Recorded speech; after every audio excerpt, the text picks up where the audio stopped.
Vamos a leer hoy de los versículos del 1 al 4. Colosenses capítulo 3, versículos del 1 al 4. Vamos a meditar en esta palabra. Dice: ya que han resucitado con Cristo, busquen las cosas de arriba donde está Cristo sentado a la derecha de Dios. Concentren su atención en las cosas de arriba, no en las de la tierra. Pues ustedes han muerto y su vida está escondida en Cristo, está escondida con Cristo en Dios. Cuando Cristo, que es la vida de ustedes, se manifieste, entonces también ustedes serán manifestados con Él en gloria. Esta es la palabra del Señor. Hemos estado reflexionando en el epístola a los Colosenses con esta serie que titulamos Evangelio, Iglesia y Cultura. Es decir, cómo el Evangelio, cómo la Iglesia y cómo la cultura interactúan de una manera muy clara en esta epístola.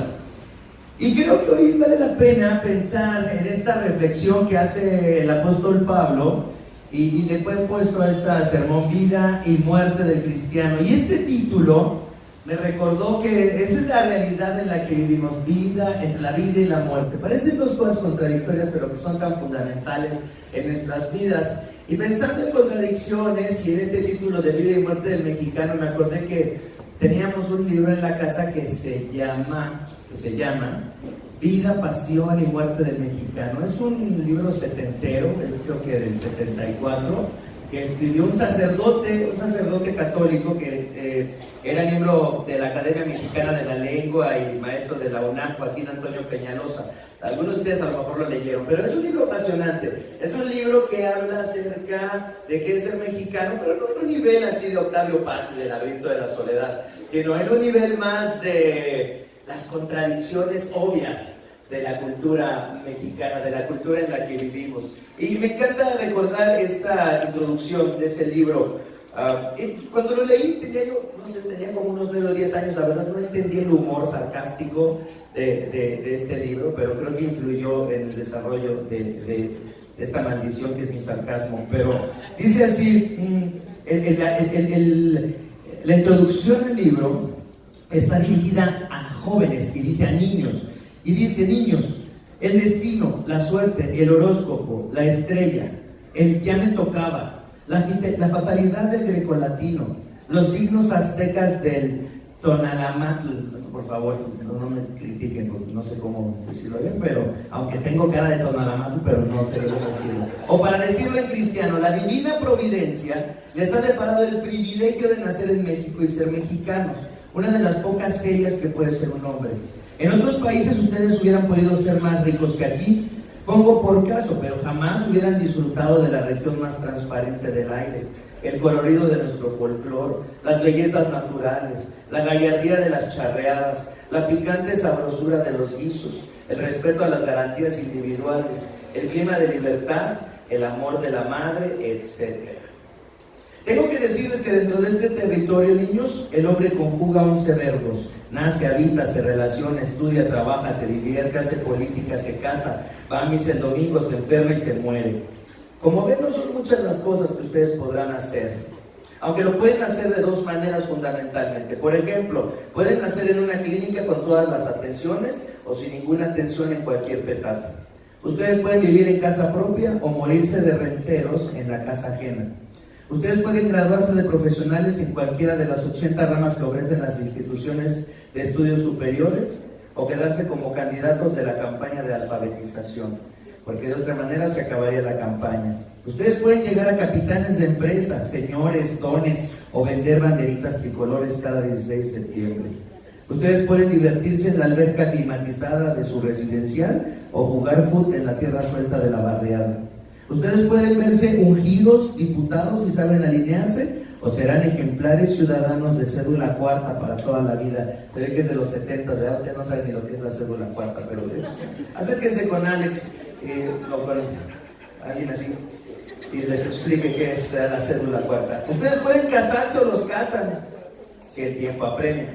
Ustedes, en fin, que es lo único donde no hay alternativas, se van a morir, aunque las alternativas del entierro, sea perpetuidad o fosa común, sean asunto de sus inconsolables deudos. Y me encanta esta frase que dice, en estas aparentes contradicciones que son parte de la vida del mexicano, hay una frase que no se me olvida y que dice: el mexicano pide respeto, cultura, educación y justicia, pero nunca se involucra. Más bien piensa, si ese no lo hace, ¿yo por qué lo voy a hacer? Lo que quiero que entendamos de este libro que vino a mi mente mientras estaba pensando yo en este sermón, es que vivimos en una cultura mexicana de grandes contradicciones. No solamente contrastes, pero contradicciones. Y creo que este texto de Colosenses capítulo 3, del 1 al 4, es una advertencia del apóstol Pablo a los colosenses para decirles: si ustedes creen en Cristo, deben de vivir en congruencia con las implicaciones del Evangelio. No pueden vivir en contradicción con las implicaciones del Evangelio. Todavía no existían los mexicanos modernos en aquel tiempo. No podría habernos utilizado como ejemplo de contradicciones el apóstol Pablo. Pero pensando nosotros en la cultura en la que vivimos, en la iglesia mexicana, en nuestra iglesia aquí en la colonia de Roma, debemos de pensar cuál es el desafío, cómo debemos vivir si no vamos a vivir en contradicción a lo que decimos que creemos cuando declaramos que Cristo es nuestro Señor y Salvador. Dice, ¿cómo deben vivir los colosenses la vida? ¿A qué deben dedicar su vida si ya conocen a Cristo? ¿Qué es lo verdaderamente importante? En la primera parte de su carta, en el capítulo 1 y 2 que ya analizamos, Pablo dice, se concentra en aclarar la obra de Cristo, recordándoles a los colosenses primeramente, fíjense, cómo empieza con este orden perfecto esta carta, ¿no? Es la inspiración del Espíritu Santo para Pablo. Lo primero que hace Pablo al escribir a los colosenses es primero describir quién es Cristo y qué encontramos en Cristo, y dice, Cristo es la plenitud de la deidad. Aquí está, en Cristo habita la plenitud de la deidad. Y luego dice, ¿qué ha hecho Cristo? Nos explica después de decirnos quién es. Murió por nosotros, perdonó nuestros pecados y ha vencido a las potestades, a los poderes que se oponen a Dios y a nosotros. Los colosenses entonces deben saber que en medio de una sociedad cuya cultura, costumbres y creencias son opuestas a Dios, ellos deben concentrarse en Cristo. Y además deben tener cuidado de que la misma iglesia no se desvíe de Cristo, como lo vimos la semana pasada. Pueden ser cosas buenas, pueden ser cosas bíblicas, pero la fe de los colosenses no debe estar puesta en otra cosa si no es en Cristo. Fundamentalmente entonces Pablo marca el camino que los colosenses deben andar para vivir una vida cristiana congruente. Y para eso les recuerda varias cosas básicamente. Vamos a hablar de tres cosas básicamente que Pablo... Hay varias cosas que el apóstol les recuerda a los colosenses, pero solamente vamos a hablar de tres. Número 1, lo que debemos desear. Número 2, lo que debemos rechazar. Y número 3, lo que debemos esperar. Número 1, lo que debemos desear. Número 2, lo que debemos rechazar. Y número 3, lo que debemos esperar. ¿Qué es lo que debemos desear? Fíjense cómo empieza el apóstol Pablo. Después de explicar quién es Cristo y qué ha hecho, entonces dice, ya que han resucitado con Cristo, busquen las cosas de arriba donde está Cristo sentado a la derecha de Dios. Concentren su atención en las cosas de arriba. Ahora no me gustó tanto la traducción de la Nueva Versión Internacional, me gusta más la que tienen en la Reina Valera o en la Biblia de las Américas. ¿Y qué dice? Si pues han resucitado con Cristo, fíjense qué diferencia hay. En la Nueva Versión Internacional dice, ya que han resucitado con Cristo, busquen las cosas de arriba. Pero en la Reina Valera y en la Versión de las Américas dice, si pues han resucitado con Cristo. Es decir, hay una condición. Con eso empieza el apóstol Pablo esta nueva sección. Si han resucitado con Cristo, esta es la pregunta de esta mañana. ¿Has resucitado con Cristo? Porque lo que voy a decir, dice el apóstol Pablo, solamente se entiende si has resucitado con Cristo. Solamente este consejo y estas palabras que te voy a dar tienen sentido en el contexto de que si has resucitado con Cristo. ¿Cómo podemos saber que hemos resucitado con Cristo? Es solamente porque un día recibiste a Jesús y lo invitaste a entrar en tu corazón y te dijeron, cuando tú invitas a Jesús a entrar en tu corazón, ya lo tienes en tu corazón y nunca se va a ir y siempre va a ser su hijo. Eso es lo que te da la convicción de que has resucitado con Cristo. No puedes tener la seguridad de que has resucitado con Cristo porque hiciste una oración del pecador invitando a Jesús a entrar en tu corazón. El Evangelio es mucho más profundo que invitar a Jesús a entrar en tu vida. Es algo que tiene que ver con convicciones muy profundas. Hemos hablado de que el Evangelio y del evangelismo como un proceso larguísimo en el que puede ser que hay personas que tengan 30 años en la iglesia y están siendo evangelizadas porque todavía no entienden lo que es la fe en Cristo, y no podemos reducirla a invitar a Cristo, a Jesús a entrar en tu corazón, porque eso no te va a llevar a una madurez en Cristo. Dice, si pues han resucitado con Cristo, busquen las cosas de arriba donde está Cristo sentado a la derecha de Dios. Concentren su atención en las cosas de arriba. Para Pablo entonces es fundamental que si alguien afirma su fe en Cristo, debe pensar en Cristo todo el tiempo, debe concentrarse en lo que Cristo ha hecho por él o por ella en Cristo y mantenerse unido a esa realidad que Cristo ha creado al redimirnos de nuestros pecados. Fíjate, lo que quiero decir es, tú ves una realidad concreta, estás consciente de la realidad de lo que Cristo ha hecho por ti y ha logrado por ti a la hora de que tú has puesto tu fe en la obra de Cristo, en su vida, en su muerte y en su resurrección. Cuando Pablo les dice a los colosenses, pongan entonces, si han resucitado con Cristo, entonces pongan su atención en las cosas de arriba. Pongan su atención en lo celestial. Y no está hablando del cielo, no está hablando de las nubes, no está hablando de arpas, no está hablando de la estratosfera. Está hablando de Cristo que está sentado a la diestra del Padre. Está hablando de este Cristo que ascendió y que está en autoridad sobre todas las cosas. Díganme ustedes, ¿cuántos de ustedes piensan constantemente en tener una casa de sus sueños? ¿Cuántos de ustedes fantasean con ganarse los pronósticos deportivos o la lotería durante la semana? Cuando tienes un rato en el trabajo, ¿en qué fantaseas? Bueno, algunos de ustedes fantasean en una persona que les gusta mucho. Esas son sus fantasías. Otros tienen fantasías acerca de un día cuando se retiren del trabajo que tienen y entonces puedan disfrutar de su pensión y puedan viajar a todos los lugares a donde quieren ustedes viajar. ¿Cuáles son tus fantasías? ¿A dónde van tus pensamientos cada vez de que tu imaginación tiene ese tiempo? ¿Qué es lo que imaginas? ¿Qué es lo que deseas? ¿Qué es lo que anhelas? El apóstol Pablo les dice a los colosenses, si ustedes han resucitado con Cristo, entonces pongan su vista, su concentración en las cosas celestiales. ¿Qué es Cristo para ti? ¿Qué ha hecho Cristo para ti? ¿Qué significa Cristo en medio de tu vida, en medio de tu realidad, en medio de tus problemas, en medio de tus dificultades, en medio de un matrimonio difícil, en medio de problemas con los hijos o de problemas en el trabajo, en medio de problemas de salud o problemas económicos? ¿Qué significa Cristo para ti? ¿Qué es Cristo para ti? ¿Estás pensando constantemente? ¿Tu mente está concentrada en Jesús, en lo que Él ha hecho por ti? ¿O ustedes ya están pensando en los tacos de carnitas que se van a ir a comer terminando este culto? ¿En qué piensas? ¿Qué te ilusiona? ¿Qué quieres? ¿Qué anhelas? Fíjense, estamos hablando de lo que deberíamos de desear y vamos a ver cómo el deseo se manifiesta a través de esta enseñanza.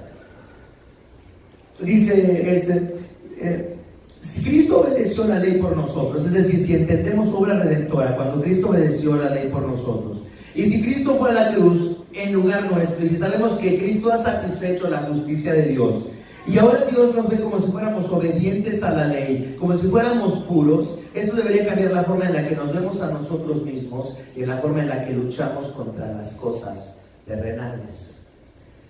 Si Cristo ha pagado el precio de tu pecado y si la justa ira de Dios ha sido apaciguada por su muerte, ¿cómo deberías vivir y para qué deberías de vivir? Si Dios piensa que vales la pena, tanto que Cristo dio su vida por ti, si Dios dijo, ¿cómo vale la pena esta persona? ¿Cuánto quiero pasar la eternidad contigo? Si Dios piensa que tú vales tanto, que ha dado la vida de su Hijo en intercambio por la tuya. Si imaginamos ese trabajo celestial eterno, ese pacto de que los teólogos llaman el pacto de redención, y dice ese pacto de redención lo hizo Dios Cristo y el Espíritu Santo, la Trinidad, antes de crear al mundo, ya estaba el plan de redención. No hay un plan B. No es que la cosa salió mal y ahora hay que rescatarlo, sino que habían decidido desde antes salvar a la humanidad. Y si tú piensas, ¿quién soy yo para que Dios piense que valgo la pena para intercambiar a su Hijo por mí? ¿Cómo imaginas las cosas celestiales? ¿Cómo visualizas la obra de Cristo y cómo afecta la obra de Cristo a tu realidad? ¿Cómo aplicas la obra de Cristo a tu realidad constantemente? ¿O solamente Cristo es algo en lo que piensas cada domingo? ¿O es algo que piensas cuando haces tu lectura bíblica en la mañana de carreras? ¿O es algo que piensas cuando a lo mejor vas a dar gracias para comer? Y después todo el día te olvidas de lo que Cristo ha hecho por ti. O te olvidas de lo que Cristo ha hecho por ti y de lo que significa que Cristo te eligió desde antes de la fundación del mundo para que fueras adoptado como hijo de Él.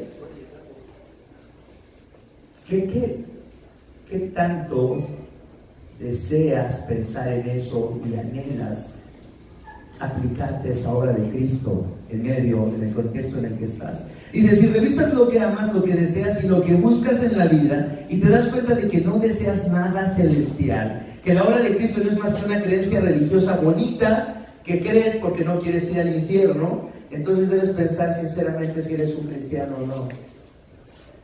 Es decir, si lo que te ilusiona son las cosas de este mundo, casarte, tener hijos, comprar una casa, irte a Europa, leer muchos libros, probar comidas, ver el canal, el Travel Channel, el México Travel Channel, y luego decir, tenemos que ir a este pueblo, no lo conocemos. Si eso es lo que te ilusiona, no quiere decir que está mal si te ilusionan estas cosas, pero si es lo único en lo que piensas, si es lo único que deseas, tienes que preguntarte, ¿soy un cristiano?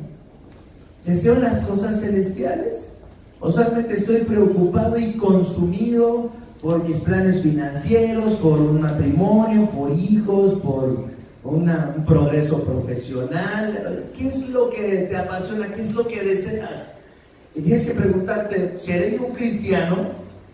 Dice, la palabra clave es, si han resucitado con Cristo. Esto es lo crucial. Esto es lo que no podemos lograr. Y aquí viene el desafío de ser cristianos. Es que yo no puedo resucitar en Cristo. Es que yo no puedo tener vida nueva y nacer de nuevo por mí mismo. Es que si Dios no lo hace, pues no he resucitado con Cristo. Si no he resucitado con Cristo, no es mi culpa. Y eso es cierto. Si no anhelas nada de lo celestial y si solamente piensas y tus preocupaciones solamente tienen que ver con lo mundano, pues sí, tal vez no has nacido de nuevo, tal vez no has resucitado con Cristo. Si lo que te enoja tiene que ver con lo del mundo, si lo que te ilusiona tiene que ver con lo del mundo, si lo que te deprime tiene que ver con lo del mundo, si lo que te anima solamente tiene que ver con lo del mundo. O sea, si solamente tus emociones están ligadas a lo del mundo y eso es lo que te preocupa y te consume, tienes que preguntarte, ¿he resucitado? Tal vez tú piensas, ¿debería yo desear las cosas espirituales? Pero no las deseo. La verdad lo que quiero es casarme. La verdad lo que quiero es tener hijos. La verdad lo que quiero es tener salud. La verdad lo que quiero es retirarme. La verdad lo que quiero ya es irme a una casa en Puerto Vallarta. Quiero salirme de la Ciudad de México. Cuando ya me salga voy a estar bien feliz. La verdad lo que quiero es, pues, no sé, cuidar mi salud y correr el maratón y estar en buenas condiciones físicas. Es lo que más quiero. Bueno, pues sí, está bien. Mi trabajo en esta mañana no es decir si eres cristiano o si no lo eres. Mi trabajo es exponer esta palabra del Señor y dejar que sea el Espíritu Santo el que hable a tu vida. ¿Qué tal si esta mañana dijeras, yo no deseo nada espiritual, lo que me interesa y lo que busco en la vida son las cosas de este mundo, eso es lo que satisface mi corazón y a lo que dedico mi tiempo, mi pensamiento y mi dinero? Aunque sí conozco la Biblia y conozco el lenguaje de los cristianos y sé que debería yo querer ir al cielo, pero la verdad es que todo lo que me motiva tiene que ver con las cosas de este mundo. Pero fíjense, esta pregunta me pareció muy importante. ¿Qué pasaría si alguien esta mañana descubriera esta clase de pensamiento en su corazón? ¿Sería algo malo que de pronto alguien que tiene 25 años o 30 años en la iglesia de pronto dijera, Pues sabes que realmente pensándolo bien, lo que deseo es lo que desean los que no son cristianos también. Eso es lo que me preocupa, eso es lo que me motiva, eso es lo que consume todo lo que soy y lo que tengo. ¿Sería algo malo? No, al contrario, pienso que sería buenísimo. Si alguien por la obra del Espíritu Santo dijera, tal vez no soy un cristiano, entonces tal vez hoy sería el día en que esa persona pudiera decir, Señor, no soy un cristiano, estoy perdido, estoy en mis pecados, no creo que esa obra de Cristo, pues esa obra de Cristo sí la conozco mentalmente, pero no significa nada para mi vida. Eso no es lo que conduce mi vida, eso no es lo que hace que yo tome decisiones en un sentido o en otro. La obra de Cristo solamente es algo que tengo ahí en la mente, pero que no me lleva a un arrepentimiento profundo, a un deseo de ser una persona distinta, y a un deseo de obedecerte, y a un deseo de someter mi vida a ti. ¿Qué pasaría? ¿Sería algo malo que alguien en esta mañana dijera, no soy un cristiano? Sería fantástico. Sería fantástico que alguien dijera, no creo eso. O digo que lo creo, pero todavía no tiene ningún efecto en mi corazón. Todavía Cristo y las cosas celestiales no son mi deseo. Mi deseo es pasarla bien, es comer cosas ricas, es viajar, es que los demás me reconozcan. Eso es lo que quiero.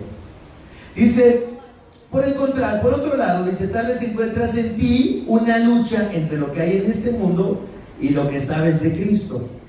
Y ahí en esa realidad sabes que Dios te está santificando. Entonces aquí el punto que dicen los comentaristas, y me parece muy apropiado, es que, bueno, parece una manifestación de que has nacido de nuevo, de que has resucitado con Cristo. Bueno, que tienes un deseo de santificarte y que ves al mismo tiempo una lucha tremenda con el pecado. Es decir, te sientes roto, te sientes roto entre dos cosas que deseas. Deseas las cosas de este mundo, pero sabes que no deberías de amarlas tan desordenadamente como quieres amarlas, y sabes que deberías amar a Dios y sabes que no lo amas lo suficiente. Sabes que si te sientes así, roto entre las cosas de este mundo y el deseo que tienes de servir a Dios y de vivir para Él, es una muy buena señal. Es una señal fantástica. Si hay una guerra en ti, es una buena señal.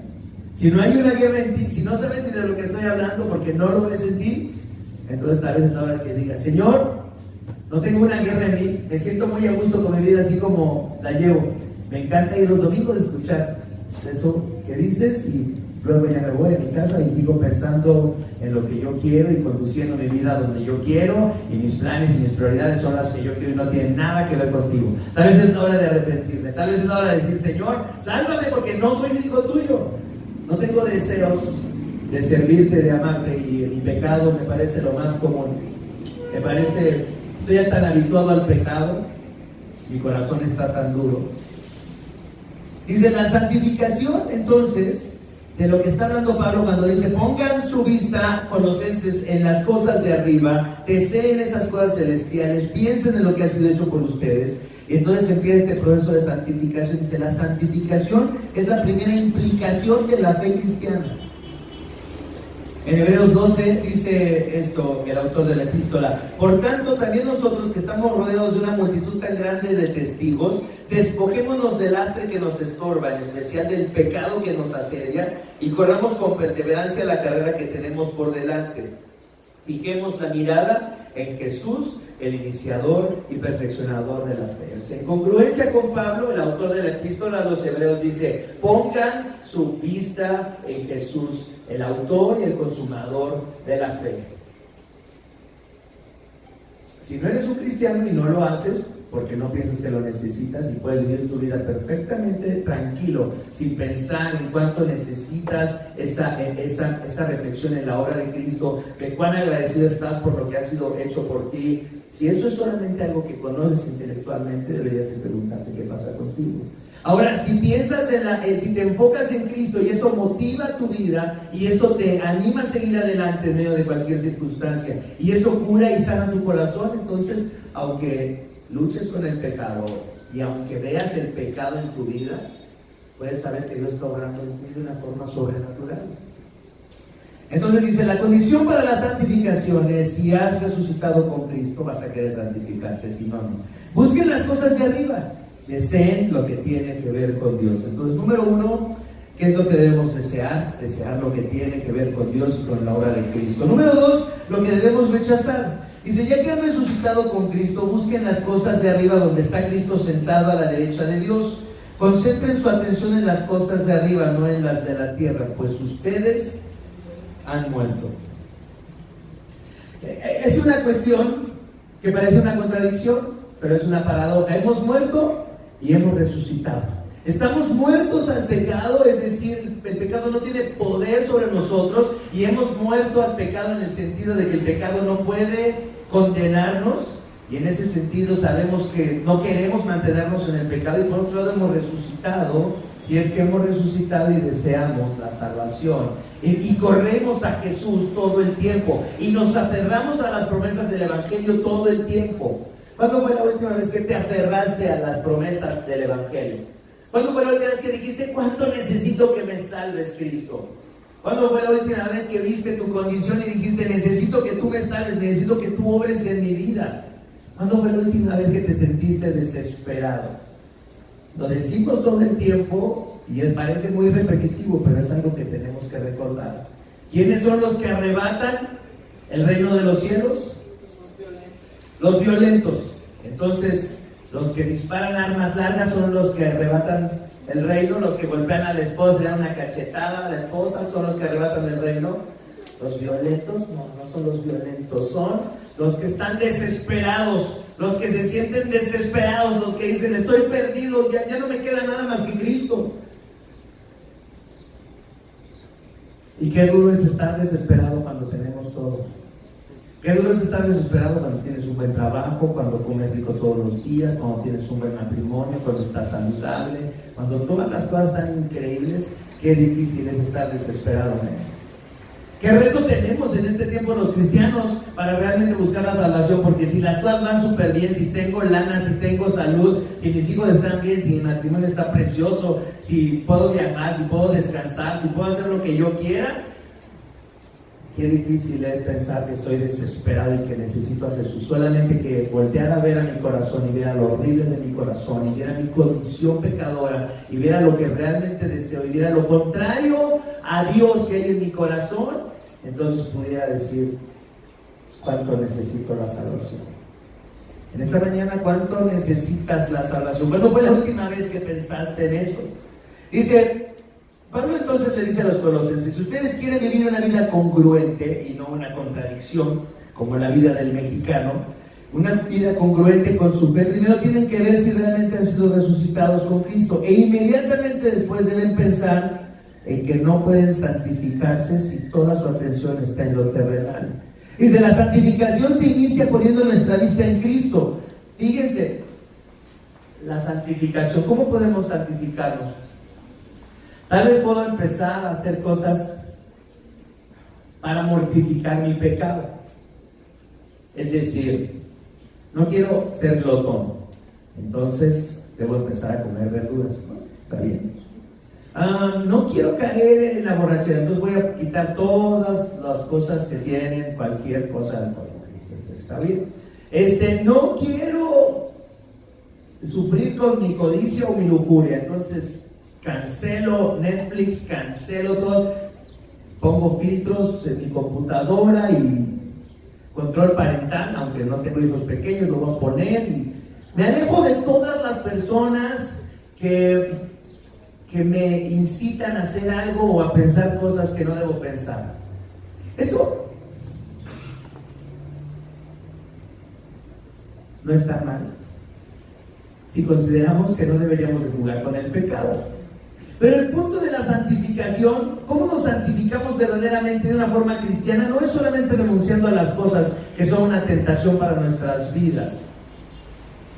Porque si solamente es eso, déjenme decirles que hay personas que no son cristianas y también han dejado el alcohol, y tampoco van a fiestas, y no fuman, y se duermen a las 8 de la noche, y tampoco ven cosas vulgares, ni groseras, ni pornografía en sus equipos. Hay personas no creyentes que hacen eso. No necesitan ser cristianos. Y hay una forma no cristiana de santificarnos, es decir, podemos evitar muchas cosas y está bien que las evitemos, pero el secreto está aquí. Lo hacemos porque tenemos puestos los ojos en Cristo, porque tenemos los ojos puestos en las cosas celestiales. Es decir, al ver lo que Cristo ha hecho por mí y entender la obra de Cristo, eso es lo que me motiva a alejarme de estas cosas que sé que son opuestas a la voluntad de Dios. Es decir, mi motivación es Cristo para cambiar, para santificarme, para dejar las cosas que no deberían de estar en mi vida. Y mi motivación es entender profundamente la obra de Cristo. Esa es la gran diferencia, ¿eh? Esa es la gran diferencia.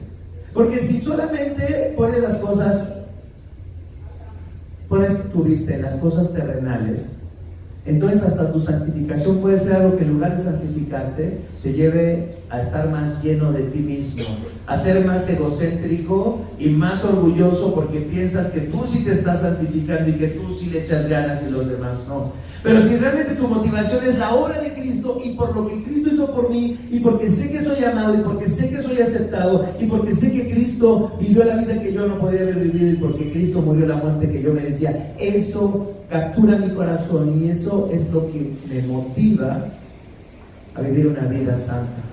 Esa es la verdadera santificación. Fíjate que hasta para santificarte tienes que poner primero la vista en Cristo y luego como un trabajo que no surge naturalmente de mí, pero que sé que Dios las ama, que Dios quiere eso y que implican confiar en Dios.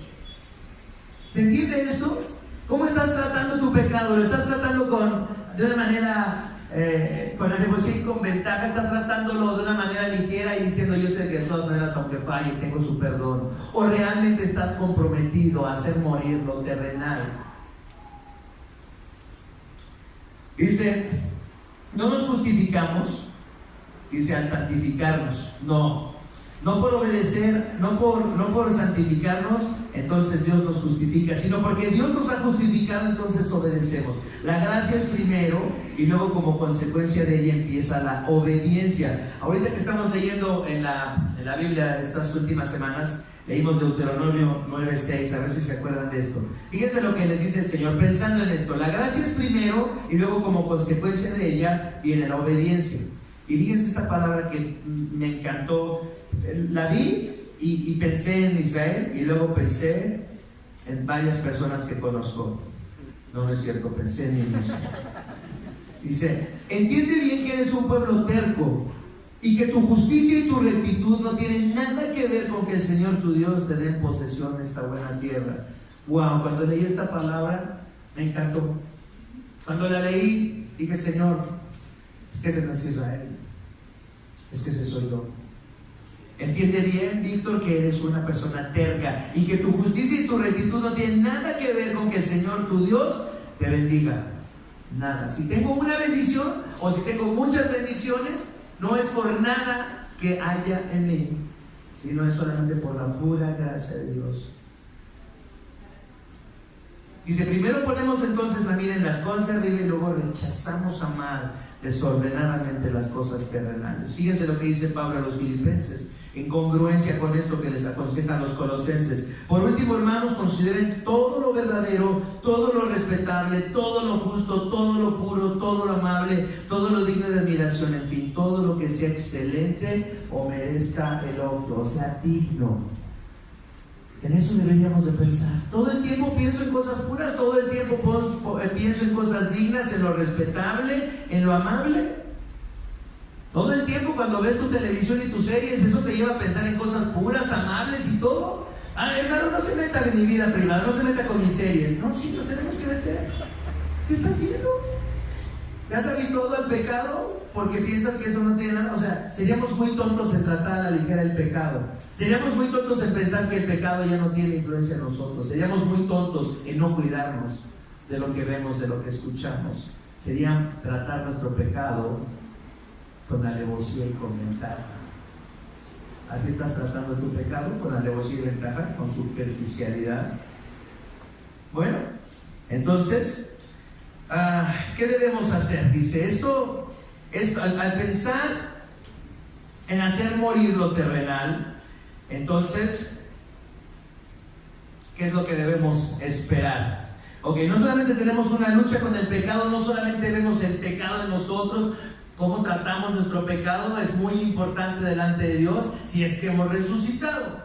Si no, pues ahí empezamos a buscar la salvación en Cristo desde ahorita. Pero el punto número 3 es, ¿qué debemos esperar? Y fíjense cómo dice el apóstol Pablo, hablando de esta lucha y de esta realidad entre nuestra vida en Cristo y nuestra muerte al pecado. Dice, concentren su atención entonces en las cosas de arriba, no en las de la tierra, pues ustedes han muerto y su vida está escondida con Cristo en Dios. Cuando Cristo, que es la vida de ustedes, se manifieste, entonces también ustedes serán manifestados con Él en gloria. Fíjense, cosas interesantes. Ustedes han muerto y su vida está escondida con Cristo en Dios. Cuando Cristo, que es la vida de ustedes, se manifieste, entonces también ustedes serán manifestados con Él. Pero ahora, ¿cómo? En gloria. Entonces, ¿qué debemos esperar? Dice, finalmente Pablo explica a los colosenses por qué están en esa lucha contra el pecado. Han muerto al pecado y al mundo junto con Cristo, pero también ahora sus vidas están unidas a Cristo, a quien no ven.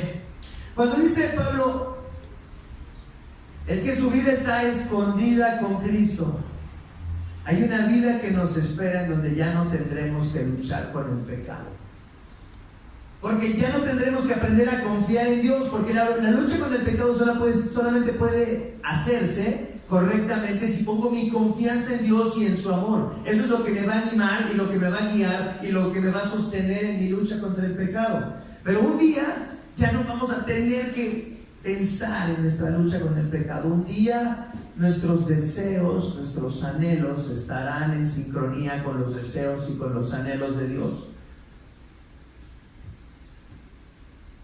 ¿Eso es lo que anhelas? ¿Has pensado en eso? ¿Lo que estoy diciendo en esta mañana tiene algo que ver contigo? ¿O este sermón está muy metafísico? ¿De qué está hablando? ¿Qué tiene que ver contigo esto, pastor? Yo soy un cristiano, yo ya sé que tengo un boleto al cielo. Déjeme vivir mi vida como yo quiero. Pero es que no soy yo, es Pablo y los colosenses. O sea, Dios pone palabras que nos fastidian, que nos molestan, que nos desafían, que... Yo no sé. Dice, concentrarse en las cosas de arriba es tener afectos, cariño, deseos de las cosas celestiales. Es desear la comunión con Dios. Es desear que todas las cosas se ajusten al plan de Dios y que todas las cosas sean sometidas al gobierno justo de Dios. Es desear dejar el pecado. Es desear que el mundo sea transformado y que Cristo reine en cada vida humana. Quiero que pruebes tu fe de esta forma. Cuando piensas en la vida venidera y en el día de la muerte, ¿qué es lo que te ilusiona? Te ilusiona lo libre que vas a ser del pecado y la gloria que vas a compartir en la comunión con Dios, y piensas en cómo tu corazón va a ser satisfecho en la obra de Cristo y en la comunión con Dios, o estás pensando que vas a ver a tu abuelita y a tu abuelito y que va a estar rodeado de tu familia. Por fin voy a ver a mi abuelita que no conocí, por fin voy a ver a mi papi que está en el cielo, y él tenía tantas ganas de verlo. Déjame decirte que si piensas eso, no entiendes qué es lo celestial, no entiendes qué es la vida eterna, y tal vez no eres un cristiano. Porque conozco a millones de personas que no conocen la Biblia, que eso es lo que anhelan cuando lleguen al cielo. Ver a su hijito que se murió, ver a su papá, eso es lo que anhelan, eso es lo que piensan que los va a hacer felices. ¿Sabes qué? Eso es poner nuestra ilusión en cosas terrenales, pero nada más que las queremos ver allá. Realmente lo que te importa de la vida venidera es que vas a ser libre del pecado y que vas a poder amar a Dios con todo tu corazón, con todas tus fuerzas y con toda tu mente, y a todos los que te rodeen de la misma manera. Alguien te dijo, ay, es que te desilusiona tanto eso de que voy a poder amar a todas las personas de la misma manera. Yo quiero amar a mi papá y a mi mamá y a mi exnovia, pero así bien, hacia ellos. No, pues no, sabemos que esa persona no entiende. Sabemos que sus deseos están puestos solamente en las cosas terrenales, pero transportadas al cielo. ¿Qué es lo que esperas de la vida venidera? ¿Qué es para ti la gloria? Dice Pablo, Cristo es nuestra vida y esta vida está escondida en Dios. Y ahí en Gálatas 2:20 dice Pablo, he sido crucificado con Cristo y ya no vivo yo, sino que Cristo vive en mí, y lo que ahora vivo en el cuerpo lo vivo por la fe en el Hijo de Dios, quien me amó y dio su vida por mí. Con Cristo estoy juntamente crucificado y ya no vivo yo, más Cristo vivo en mí. Y lo que ahora vivo en la carne, lo vivo en la fe del Hijo de Dios que me amó y se sacrificó por mí. Así ves de unida tu vida. Eso es lo que le da sentido a tu vida. Eso es lo que le da sentido a tu matrimonio, a tu vida familiar. Es lo que le da sentido a tu trabajo todos los días. Es lo que le da sentido a tus anhelos, a tus deseos, a tus ilusiones, a tus estudios. Es lo que le da sentido a lo que estás haciendo. Esa unidad con Cristo. ¿Así lo ves? Dice Pablo también: cuando ustedes vean la manifestación de Cristo, entonces ustedes también serán manifestados en gloria. Es decir, ya no seremos lo que éramos, sino que seremos revestidos de lo que seremos para siempre. Lo corruptible se vestirá de incorruptible. Ahí en 1 Corintios capítulo 15, versículos 51 al 53, ese precioso capítulo que habla sobre la resurrección, en la primera epístola de los Corintios 15, 51 al 53, dice: fíjense bien en el misterio que les voy a revelar. No todos moriremos, dice Pablo, pero todos seremos transformados, y en un instante, en un abrir y cerrar de ojos, al toque final de la trompeta, pues sonará la trompeta, los muertos resucitarán con un cuerpo incorruptible y nosotros seremos transformados, porque lo corruptible tiene que revestirse de lo incorruptible y lo mortal de inmortalidad. Si has resucitado, deberías de desear estas cosas. Si no has resucitado, si no deseas estas cosas, si no entiendes estas cosas, tal vez es la mañana del día en el que deberías de decir: tal vez debería hoy darle mi corazón a Cristo, tal vez hoy debería decirle: Señor, sálvame, porque no entiendo estas cosas, porque no sé ni de lo que estás hablando, porque no sé ni qué es la gloria, porque no deseo nada de esto que está en tu palabra. Mientras esperamos que Cristo se manifieste en gloria, mientras esperamos que Dios nos transforme totalmente, entrenamos nuestro corazón para amar más a Cristo y su obra redentora. Para esto necesitamos la iglesia, la comunión con los santos, la exhortación contra el pecado, el servicio a Cristo por medio del servicio a los que nos rodean y el estudio profundo de su palabra, donde se nos revela el Evangelio. ¿Estás exponiéndote a todas estas cosas? Fíjate, a la comunión con los santos, a la exhortación contra el pecado, al servicio a Cristo por medio del servicio a los que te rodean y el estudio profundo de la palabra de Dios, donde se revela el Evangelio. ¿Estás haciendo esto? ¿Estás comprometido a esto? ¿Estás exponiéndote a todas estas cosas? Hemos muerto con Cristo al pecado y vivimos unidos a Él desde ahora y para siempre. Quiero terminar con esta cita de J.I. Packer acerca de esta lucha, de nuestra debilidad y de lo que Cristo ha hecho por nosotros. Me encantó, es algo precioso. Escúchenlo. Dice: Dios usa el dolor crónico y la debilidad, junto con otras aflicciones, como un cincel para esculpir nuestras vidas. Cuando nos sentimos débiles, somos más dependientes de Cristo. Mientras más débiles somos, más necesitamos de Cristo. Y mientras más necesitamos de Cristo, más crecemos espiritualmente, aunque nuestros cuerpos se vayan debilitando más y más.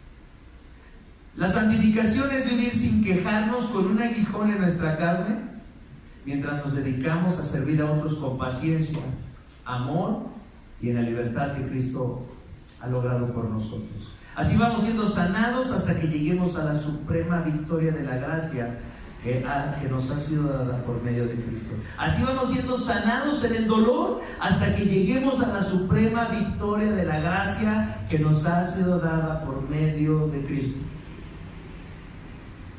¿Qué dolor hay en tu vida? ¿Qué aflicción hay en tu vida? ¿Qué cosa no se va a cumplir en tu vida y qué sueño no vas a recibir en tu vida? No importa si hay sueños y si hay ilusiones que no se cumplan. No importa si hay aflicciones toda la vida en un sentido en tu vida. Lo importante es que veas esto como una oportunidad para que el amor de Cristo, la realidad de lo que Él ha hecho por ti, sane tu corazón y veas un día la victoria de esa gracia que te ha sido dada por medio de Cristo. Vamos a orar. Padre, en esta hora, Señor, reconocemos que nuestra vida todavía está escondida con Cristo. Estamos esperando la manifestación de la gloria de Cristo para que podamos, Señor, entrar en tu gloria. En esa gloria cuando no habrá nada que nos separe de ti. En esa gloria cuando nuestros corazones estarán saciados en tu presencia y contemplaremos tu hermosura para siempre y te serviremos y haremos lo que tú nos pidas y estaremos agradecidos, gozosos, alegres de hacer tu voluntad. Mientras llega ese tiempo, Señor, queremos tratar con nuestro pecado de una manera seria. Queremos desear las cosas celestiales, queremos rechazar lo terrenal y queremos vivir en esa esperanza de la vida venidera. Pon a tu iglesia en acción, pon a tu iglesia en una actitud humilde, que podamos buscarte, honrarte, crecer en ti. Y oramos, Señor, por aquellos que tal vez todavía no entienden estas cosas, tal vez todavía no desean las cosas celestiales, que no dejen de escuchar tu palabra hasta que lo deseen. Y que si es el momento, también hoy puedan decirte cuánto te necesitan. Y que tú vengas a ellos y les resucites junto con Cristo. Oramos por esto en el precioso nombre de Jesús. Amén.